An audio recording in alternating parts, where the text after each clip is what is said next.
yangi tug'ilgan chaqaloqlarimizda onajonlarimiz qiladigan 5 ta xato. Birinchisi, chaqaloqni o'rab qo'yish. Bu chaqaloqda bezovtalik, isib ketish va har xil toshmalar chiqishina sabab bo'ladi. Ikkinchisi, keraksiz dorilarni berish.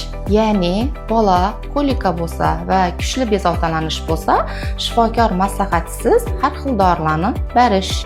Uchinchisi, yangi tug'ilgan chaqaloqni kam emizish. Yangi tug'ilgan chaqaloqni tez-tez emizib turish kerak. Bu laktatsiya jarayonini va bolani vazn olishina yordam beradigan jarayon hisoblanadi. To'rtinchisi, sariqlik. Sariqlikni oddiy holatda qaramaslik kerak. Sariqlik fiziologik bo'ladi va patologik bo'lishi mumkin. Beshinchisi, chaqaloqqa suv berish. 6 oygacha bo'lgan chaqaloqlara suv berish mumkin emas. Ona suti tarkibidagi suv miqdori chaqaloqlarimiz uchun yetarli hisoblanadi.